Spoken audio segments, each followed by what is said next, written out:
आइए हम सब प्रार्थना मांगे।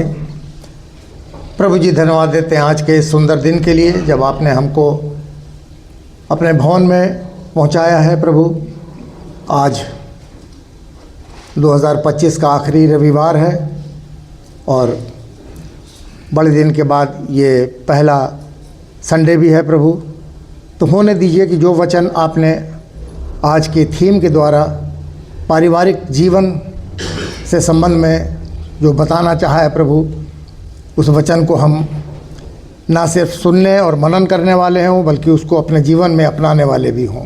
हमारी सहायता करिए प्रभु। प्रभु यीशु मसीह के पवित्र नाम से इस प्रार्थना को मांगते हैं, सुनिए और ग्रहण कर लीजिए। आमीन। परमेश्वर का धन्यवाद कि हम सब उसके भवन में आ सके, और पास्टर साहब का धन्यवाद कि उन्होंने मुझे ये मौका दिया आज परमेश्वर को वचन को शेयर करने के लिए।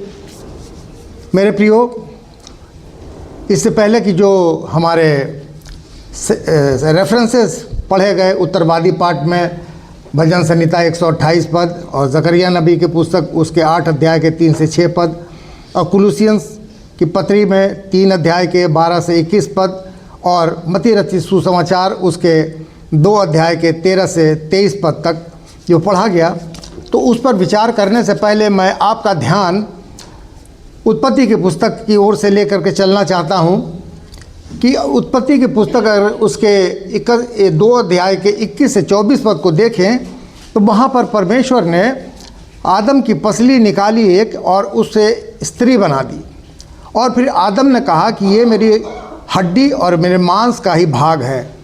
पुरुष अपने माँ बाप को छोड़कर अपनी पत्नी के संग रहेगा और वे एक ही तन बने रहेंगे। तो इस प्रकार हम देखते हैं कि पति और पत्नी को मिलाकर एक परिवार की संरचना हुई। तो यहाँ से एक परिवार बना, जो शुरुआत हुई परिवार के बारे में। और अब हम देखते हैं कि जब वो परिवार बनता है तो परमेश्वर उस परिवार के ऊपर अपनी आशीष की बारिश कर देता है। भजन संहिता 128 जो अभी पढ़ा गया, उसके 3 और 6 पद में वचन कहता है कि तेरी स्त्री फलवंत दाखलता सी होगी और तेरी मेज़ के चारों ओर बच्चे जैतून यानी जलपाई के पौधे से होंगे। उसके साथ साथ वो दंपति अपने नाती पोतों को भी देखेंगे, नाती पोतों को भी देखेंगे, क्योंकि परमेश्वर का वचन आगे पद 5 में कहता है कि परमेश्वर जीवन भर कुशलता से रहने के लिए उनको आशीष देगा। तो जीवन भर कुशलता से रहने के लिए उनको आशीष देता है परमेश्वर, जो उसकी संगति में अपना जीवन बिताते हैं। यहोवा ने याकूब को जब उसका नाम इस्राएल रखा तो उसको आशीष दी, और ये हम पाते हैं उत्पत्ति की पुस्तक उसके 48 अध्याय के 11 पद में। और वो आशीष ये दी कि उसने कहा कि तू अपने पोतों को यानी यूसुफ के पुत्रों को भी देखने पाएगा, और वो अपने पोतों को भी, यूसुफ के पुत्रों को भी देख सका और उनको ब्लेस कर सका। तो वे परिवार जो बहुत आशीषित परिवार होते हैं, ब्लेसड फैमिली होती हैं, जिनमें बुज़ुर्गों का साया बना रहता है, क्योंकि बुज़ुर्गों के एक्सपीरियंस से जो लाभ हमको मिलता है, जो नसीहतें, जो गाइडेंस हमको मिलती है, वो उससे पूरा परिवार जो है वो बेनिफिट उठाता है, लाभान्वित होता है, क्योंकि वे सच्चे मार्गदर्शक होते हैं, परामर्शदाता काउंसलर होते हैं, और साथ साथ वो फैमिली के केयर टेकर भी होते हैं। सिर्फ वो राय सलाह नहीं देते, बल्कि सचमुच में वो एक परिवार की देखभाल करने वाले भी होते हैं। जकरिया नबी की पुस्तक उसके 8वें अध्याय के जो अंश पढ़े गए, तो उसमें 4 और 5वां पद कहता है कि यरूशलेम शहर के चौकों में ओल्ड लोग जो हैं और बच्चे, उनकी भीड़ रहेगी। और पद 3 कहता है कि वहाँ परमेश्वर का वास होगा। तो इस अंश के अनुसार जिस जगह पे बुज़ुर्ग होते हैं, बच्चे होते हैं, चाहे वो शहर हो या घर हो, तो वहाँ पर परमेश्वर की उपस्थिति होती है, परमेश्वर वहाँ पे वास करता है। लेकिन आज मेरे प्रियो, बड़े अफसोस की बात है कि हम देखते हैं कि बच्चे जो हैं वो अपने माँ बाप को जब बुज़ुर्ग हो जाते हैं तो ओल्ड एज होम में जा कर के छोड़ देते हैं। बहुत से बच्चे अपने माँ बाप को साथ नहीं रखना मांगते, उनका बोझ नहीं उठाना मांगते, उनकी सेवा नहीं करना चाहते, और उसका नतीजा ये होता है कि वो ले जा करके उनको ओल्ड एज होम में छोड़ देते हैं। मैंने अपनी आंखों से एक फैमिली को देखा है, मैं नाम तो नहीं लूँगा, और उनकी माँ इकलौती बेटी थी जो एक स्कूल में प्रिंसिपल भी थी, और हस्बैंड की डेथ के बाद उनका बहुत अच्छी कोठी थी, वो भी बिक गई, और बाद में बहुत पढ़ी लिखी महिला थी, वो फर्राटेदार इंग्लिश बोलती थी और पीएचडी वगैरह थी। और मैंने उनको जब देखा कि एक मंदिर के सामने जो भिखारी बैठ के भीख मांगते थे, उनके बगल में वो बैठी भी भीख मांग रही थी, तो सचमुच में मेरे आँख से आंसू निकल गए कि ऐसे भी होते हैं बच्चे जो माँ बाप को भीख मांगने पे मजबूर कर देते हैं। एक बच्चा जिसने अपनी माँ को ओल्ड एज होम में भेज दिया था, और वहाँ से फ़ोन आता है उसके पास कि जल्दी आइए, आपकी माँ ने बुलाया है, उनकी तबीयत बहुत ख़राब है। और वो भाग करके जाता है और अपनी माँ के पास उससे पूछता है कि माँ बता तुझको क्या चाहिए। तो उसने कहा कि बेटा मेरी तबीयत ख़राब है, पता नहीं कितने दिन मैं रहूँगी, तो मैं चाहती हूँ कि ये जो यहाँ खिड़की लगी हुई है इसके तू पल्ले लगवा दे इसमें, क्योंकि सर्दियों में बहुत ठंडी हवा आती है, तो सारे बुज़ुर्ग जो यहाँ पे हैं सब जाड़े से कांपने लगते हैं, गर्मियों में लू आती है, और तू ये पानी का जो यहाँ व्यवस्था है तो तू एक वाटर कूलर भी लगवा दे ताकि ठंडा पानी लोगों को मिल सके, क्योंकि गर्म पानी से पीने से प्यास नहीं बुझती है। और बेटा यहाँ जो खाने की व्यवस्था है वो बहुत ख़राब है, तो तू इनसे बात करके या तो तू अपनी तरफ से इंतज़ाम कर या जो भी कर, खाना यहाँ कुछ अच्छा करवा दे, क्योंकि कई बार मैं भी भूखी रह गई और मैंने खाना नहीं खाया। तो उस बच्चे को बड़ा अजीब सा लगा बेटे को। उसने कहा कि माँ मैं तो तुझसे हमेशा मिलने आता था, तूने ये शिकायत पहले कभी नहीं की, आज तू ये बात कह रही है। तो उसने कहा कि बेटा आज मैं इसलिए कह रही हूँ कि पता नहीं मुझे कितने दिन की मेरी ज़िंदगी है, और जब तक मैं यहाँ रही मैंने यहाँ सब कुछ रहते हुए सब झेला, मैं वो सब चीज़ों को बर्दाश्त करना सीख गई, लेकिन मुझे नहीं मालूम कि जब तेरे बच्चे ला करके तुझको यहाँ छोड़ के जाएंगे तब तू ये सब परेशानियाँ झेल पाएगा कि नहीं झेल पाएगा, क्योंकि मैंने तुझको बड़े नाज़ों से पाला है, तेरी हर सुख सुविधा का ध्यान रखा है, तो तेरे लिए यहाँ इस परिस्थिति में रहना तो बड़ा मुश्किल हो जाएगा। और वो बच्चा जो था बेटा बिल्कुल ऊपर से नीचे तक कांप गया कि मैंने अपनी माँ को कहाँ पहुँचा दिया, और क्या ये दिन मुझको भी देखना पड़ेगा कि मेरे बच्चे मुझे इस जगह पे ला करके छोड़ जाएंगे।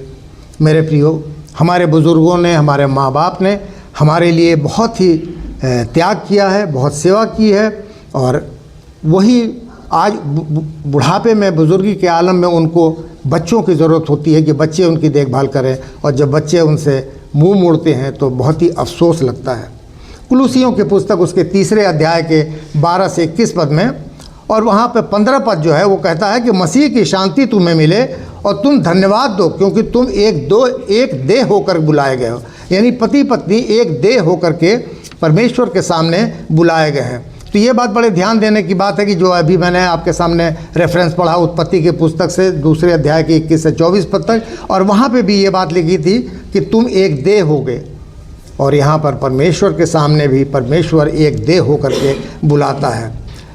पति पत्नी जो एक देह हो जाते हैं मेरे प्रियो, वो पति पत्नी एक देह होते हैं। वो अपने माँ बाप के साथ या अपने बच्चों के साथ या अपने ग्रैंड चिल्ड्रन के साथ कभी एक देह नहीं हो सकते। और फिर एक दिन ऐसा आता है कि उनके बच्चे भी उनको छोड़ के चले जाते हैं। बेटे हैं उनकी बाहर नौकरियां लग गई, वो चले जाते हैं बाहर नौकरी करने के लिए।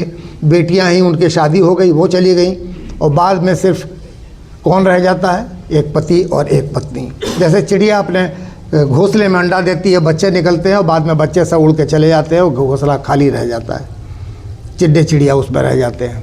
वैसे ही माँ बाप, पति पत्नी जो है वो अकेले रह जाते हैं और बच्चे सब वहाँ से चले जाते हैं। एक रिश्ता रह जाता है, वो रिश्ता जो जोड़ा गया शुरू से, वही रिश्ता जो आखिर में उसी एक जोड़े यानी 2 लोगों के साथ वो ख़त्म होता है।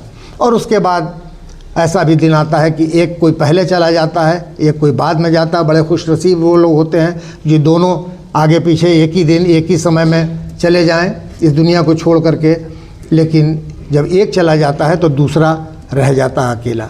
लेकिन अकेला फिर भी वो नहीं रहता। अगर वो विश्वासी है, बिलीवर है, परमेश्वर पर विश्वास रखता है, तो प्रभु यीशु मसीह उसके साथ ताज़िंदगी रहता है, क्योंकि जब उसने वाचा बांधी, उसने शादी की, तो उनके बीच में मध्यस्थता प्रभु यीशु मसीह ने की। तो प्रभु यीशु मसीह कभी भी अपने लोगों को, अपने विश्वासियों को छोड़ता नहीं, वो हमेशा उनके साथ बना रहता है। और सबसे इम्पॉर्टेंट रिलेशनशिप जो है वो यही है कि जब परमेश्वर हमारे साथ हो। मेरे प्रियो, कुलुसियों के 3 अध्याय के 18वें पद में पत्नियों के लिए और 19वें पद में पति के लिए और 20 और 21 पद में बालकों के लिए और 22 पद में सेवकों के लिए लिखा गया है। ये सब मिला करके एक परिवार होते हैं। सेवक भी हमारे परिवार में जब साथ साथ रहते हैं तो वो परिवार का हिस्सा बन जाते हैं। और पत्नी को पति के अधीन रहने के लिए कहा गया है। इसका मतलब ये नहीं कि वो उनके स्लेव बन जाएं, लेकिन उसका मतलब ये है कि पत्नी जो है वो पति की इज्जत करे, और अगर पति कोई बात कहता है क्योंकि वो उससे बड़ा है, तो ये मान के चलें कि उसको उस बात को समझना है, मानना है। वो अपनी राय दे सकती है, लेकिन उसके ऊपर वो अपनी बात चलाने की कोशिश ना करे। इसी तरीके से पति के लिए भी ये वचन कहता है कि तुम प्रेम करने वाले हो, अपनी पत्नी से प्रेम करो। ये नहीं कि उसके साथ हार्श कठोर बातें करो, बदतमीज़ी करो, या हर एक बात में अपनी मनमानी की कोशिश करो, अपनी चलाने की कोशिश करो। ऐसा नहीं होने चाहिए। पत्नी से हर एक पति को प्यार करना चाहिए, दिखावे का नहीं, सचमुच का दिल से। और इसी तरीके से बालकों को आज्ञाकारी होना चाहिए। उनको अपने माँ बाप की बातों का, उनकी आज्ञाओं को मानना चाहिए, पालन करना चाहिए। इसी तरीके से सेवकों को भी आज्ञाकारी होना चाहिए। और क्योंकि प्रभु जो है वो इन्हीं बातों से प्रसन्न होता है। परमेश्वर ने स्त्री और पुरुष की संरचना अपने स्वरूप में की, इसलिए वो दोनों जो हैं वो समान हैं। वो कोई ना सुपीरियर है ना कोई इन्फीरियर है, और दोनों को एक दूसरे के प्रति समर्पित होना चाहिए। उनके अंदर सबमिशन की भावना होनी चाहिए। और इसका मतलब ये है कि उनके अंदर एक परिपक्वता यानी मैच्योरिटी, जिम्मेदारी, रिस्पॉन्सिबिलिटी और अधिकार, अथॉरिटी होनी ज़रूरी है। अगर पति पत्नी के अंदर सुपीरियरिटी की लड़ाई होती है कि मैं बड़ी, मैं बड़ा, मैं ज़्यादा पढ़ी हुई, मैं ज़्यादा तनख्वाह पाती हूँ, तुम नहीं पाते हो वगैरह, इन बातों को लेकर के अगर सुपीरियरिटी कॉम्प्लेक्स होती है या इस बात को लेकर के उनके बीच में तनाव होता है, तो जैसे हवा की ज़िंदगी में शैतान ने प्रवेश किया और उनकी ज़िंदगी को बर्बाद कर दिया, उनको पाप के गड्ढे में ले गया, उसी तरीके से हमारे ऐसे परिवारों में शैतान भी एंटर कर जाता है, प्रवेश कर जाता है और आकर के पूरे घर को तहस नहस कर डालता है। तो मेरे प्रियो, हमको हमेशा कोशिश करनी चाहिए कि कभी भी शैतान हमारे घर के अंदर प्रवेश ना करने पाए, उसको कभी भी अपने घर की एक्टिविटीज़ को कंट्रोल ना करने दें। और इसी प्रकार से हम देखते हैं 21वें पद में कि वहाँ वचन कहता है कि अपने बालकों को तंग ना करो, ना हो कि उनका साहस टूट जाए। तो जो बच्चों की जो जेन्युइन डिमांड्स हैं, जायज़ मांग है, जो कुछ चाहते हैं, तो माँ बाप को ज़रूरत कोशिश करनी चाहिए यथासंभव कि जो उनके पास उनकी हैसियत है उनको पूरा करें, और उनको हमेशा बच्चों को मॉरल सपोर्ट भी दें। ये ज़रूरी है। कभी कभी ऐसा होता है कि बच्चे कुछ मांगते हैं ज़रूरी चीज़ भी, लेकिन माँ बाप उस चीज़ को और लुक कर देते हैं, ध्यान नहीं देते, नहीं करना चाहते, या नेगोशिएट करते हैं कि तुम ऐसा करोगे तो वैसा कर देंगे, तब करेंगे। लेकिन बच्चे वहाँ निराश हो जाते हैं और कभी कभी बहुत ही दुखी होकर के गुस्सा भी हो जाते हैं। एक छोटा लड़का था और उसने अपने माँ बाप से अपने बर्थडे पे साइकिल मांगी। माँ बाप ने बच्चे को साइकिल इसलिए सोच करके नहीं दी कि पता नहीं इसको साइकिल देंगे तो कहीं गिर विर ना जाए, चोट लगा जाए, हाथ पैर तोड़ के चलाए तो और मुसीबत है। तो बच्चे को बड़ा गुस्सा आया कि मैं अब इतना बड़ा हो गया हूँ कि साइकिल चला सकता हूँ, अब फिर भी हमको साइकिल नहीं दे रहे हैं।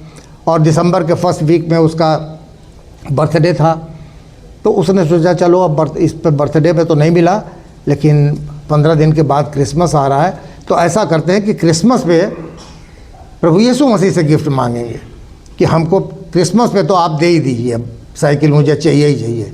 और फिर वो दुआ करने लगा। दुआ करने के लिए जब बैठ गया तो अचानक उसको ध्यान आया कि पता नहीं, उस समय भी हमने बर्थडे पे भी बड़ी दुआ की थी और नहीं मिली साइकिल, तो इस बार भी पता नहीं मिले ना मिले। तो ये सोच करके वो इधर उधर नज़र दौड़ा रहा था, तो उसने देखा कि कमरे में उसके एक शेल्फ के ऊपर मदर मेरी की, माता मरियम की स्टैचू, उसकी मूर्ति रखी हुई है। तो वो उठा, जा करके उसने उस मूर्ति को उठाया और एक साफ़ तौलिया उठाया, उस तौलिया को लपेट करके और तौलिया में मूर्ति को लपेट करके ले जा करके कबर्ड में रख करके बंद कर दिया। और बंद करने के बाद उसके बाद उसने प्रार्थना में आ करके फिर बैठ गया और कहने लगा कि हे प्रभु यीशु मसीह, अगर तुम अपनी माँ को दोबारा देखना चाहते हो तो मुझे साइकिल दो, मुझे साइकिल चाहिए ही चाहिए। नेगोशिएट करते हैं, कभी हम बच्चों से भी नेगोशिएट करते हैं। हाई स्कूल में तुम्हारा फर्स्ट डिवीज़न आएगा तो ये देंगे, सेकंड डिवीज़न आएगा तो ये देंगे, नहीं तो कुछ नहीं मिलेगा। और इसी तरीके से कभी कभी हम खुदा से भी नेगोशिएट करते हैं कि हमारा ये काम हो जाएगा तो फिर हम रेगुलर चर्च जाने लगेंगे, और अगर ये हो जाएगा तो हम चंदा अपना बढ़ा देंगे, और नहीं तो ये हो जाएगा तो वो कर देंगे, और नहीं तो नहीं करेंगे। कंडीशंस रखते हैं, नेगोशिएशन करते हैं। परमेश्वर के साथ भी हम नेगोशिएट करते हैं। मेरे प्रियो, ऐसा कोशिश करें कि हमको इस तरीके की स्थिति पैदा ना हो कि हम अपने परिवार में या परमेश्वर के साथ नेगोशिएशन करने की कोशिश करें। मत्ती रचित सुसमाचार उसके दूसरे अध्याय के 13 से 23 पद को जो अभी पढ़ा गया वृत्तांत, और उसमें 13, 14 और 19 से 21 पद, वहाँ पर हम यूसुफ के बारे में पाते हैं। मैं यूसुफ के बारे में आपका ध्यान खींचना चाहूँगा क्योंकि बहुत कम यूसुफ के बारे में बातें की जाती हैं। वो यूसुफ जो था वो हेड ऑफ़ द फैमिली था, और उसको परमेश्वर ने एक आदेश दिया, और वो आदेश का यूसुफ जो है वो पालन करता है। तो हम यहाँ पाते हैं कि यूसुफ जो है वो आज्ञाकारी था, ओबीडिएंट था, वो लविंग एंड केयरिंग था, क्योंकि उसने मरियम को और बालक यीशु को लेकर के वो बैतलहम से मिस्र को चला जाता है, जैसा कि परमेश्वर ने उसको हिदायत दी थी कि तू वहाँ चला जा। और यूसुफ जो था वो सेक्रीफाइस करने वाला था। उसने अपनी आज़ादी को सेक्रीफाइस किया। कैसे? कि अगर उसको जब ये वार्निंग मिली थी तो वो सोचता कि भैया भाग लो, अकेले छोड़ के अपनी पत्नी को और बच्चे को, क्या करना, अपनी जान बचाओ। लेकिन ऐसा नहीं किया, उसने रिस्क लिया, कहा कि ना, खुदा ने हमको ये हुक्म दिया है तो मैं उनको ले करके साथ पे जाऊंगा। तो उसने अपनी आज़ादी को सेक्रीफाइस किया और साथ में ले करके मरियम को और बालक यीशु को वहाँ से गया वो।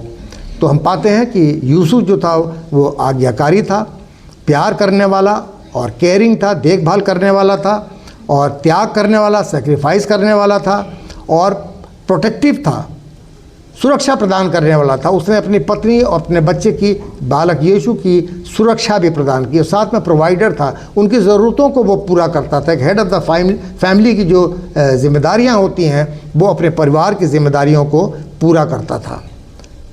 मेरे प्रियो, इसी तरीके से हर एक मसीही परिवार के अंदर आज्ञाकारिता, प्यार, देखभाल करने की भावना और सेक्रीफाइस यानी त्याग की भावना होनी ही चाहिए। अगर ये भावनाएं अगर दिल में नहीं है तो मेरे प्रियो, मसीही परिवार का अच्छा होना मुश्किल हो जाता है। इसलिए ये भावनाएं, जो ये बातें बताई हैं मैंने आपको वचन से, वो होना बहुत ज़रूरी है। यूसुफ जो था वो धार्मिक व्यक्ति था, तभी उसको परमेश्वर ने स्वप्न में दर्शन दिया, उसको बातें बताई, और वो एक ईमानदार जस्ट आदमी था, क्योंकि वो अपनी पत्नी के प्रति हमेशा वफादार रहा। पहले तो वो घबरा करके भागना चाहता था, लेकिन जब परमेश्वर का हुक्म उसको मिला तो उसने वो मरियम को अपने घर लेकर के आया, उसके प्रति वो हमेशा वफादार रहा। वो बहुत कंसिडरेट भी था, उसने हमेशा दूसरों की भावनाओं का ध्यान रखा। वो बहुत ज़्यादा विश्वासी था, और उसने उसी विश्वास की वजह से हर एक बात को पूरी निष्ठा के साथ, इंटेग्रिटी के साथ उसने निभाया। उसकी इंटेग्रिटी के ऊपर में कभी भी शक नहीं किया जा सकता। यूसुफ जो था वो नम्र था, पोलाइट था, शांतिप्रिय था, और हिम्मत वाला और उपाय करने वाला था। किसी भी चीज़ का कैसे क्या व्यवस्था करनी है वो करने के लिए हमेशा तैयार रहता था, या किया उसने। यूसुफ और मरियम प्यार और त्याग करने में उनके एक अतुलनीय उदाहरण है ये इस चीज़ के, कि वो एक दूसरे से प्यार करते थे, एक दूसरे की देखभाल करते थे, और साथ साथ उनके अंदर त्याग करने की भी बहुत बड़ी भावना थी। और ये चीज़ें जो है एक पारिवारिक जीवन के लिए, मसीही परिवार के लिए विशेष रूप से बहुत ही ज़्यादा इम्पॉर्टेंट चीज़ें हैं। एक कहानी मैंने जब स्कूल में मैं था, इंग्लिश लिटरेचर में वो थी, पता नहीं अब वो है कि नहीं, ख़त्म कर दी गई कहानी। और वो कहानी 1905 में एक अमेरिकन राइटर हुए, उनका नाम था ओ हेनरी, और उन्होंने एक कहानी लिखी। उस कहानी का नाम था द गिफ्ट ऑफ द। और वो कहानी इतनी हार्ट टचिंग थी कि जब मैं इस मैसेज को तैयार कर रहा था तो मुझे एकदम से याद आई कि सचमुच में एक पति पत्नी के लिए या एक मसीही परिवार के अंदर इन चीज़ों का होना कितना ज़रूरी है। कहानी कुछ इस तरीके से है कि एक जवान नौजवान पति पत्नी जोड़ा था। पत्नी यानी स्त्री का नाम जो था डेला था और पुरुष जो था वो उसका नाम जिम था। और दोनों, दिसंबर का महीना था, क्रिसमस आने वाला था, दोनों एक दूसरे को गिफ्ट देना चाहते थे, लेकिन उनके पास इतने पैसे नहीं थे कि वो कोई अच्छा गिफ्ट अपने एक दूसरे को ख़रीद करके दे सकें। और कभी डेला ने एक शो के दुकान के शो केस में एक बहुत सुंदर कंघी देखी थी। डेला के बाल बहुत सुंदर थे, बहुत लंबे बाल थे, बड़े सुंदर बाल थे। तो वो कंघी एकदम रत्न जड़ाऊ कंघी जिसको कहते हैं वो थी। तो उसने जिम के सामने कभी एक ख्वाहिश जाहिर की कि काश ये कंघी मेरे पास होती। तो जिम ने उसके सामने तो सुन करके कर दिया कि ठीक है, सुन ली तुम्हारी बात। और फिर जब क्रिसमस आया तो सोचने लगा देने के लिए। इधर डेला जो थी वो भी सोच रहा था कि पैसे तो ज़्यादा हैं नहीं, क्या करें, हस्बैंड को जिम को क्या गिफ्ट दें। जिम के पास एक घड़ी थी जो गोल्डन घड़ी थी, लेकिन उसका स्ट्रैप जो था, जो चेन जो था, वो बिल्कुल पुराना फट रहा था।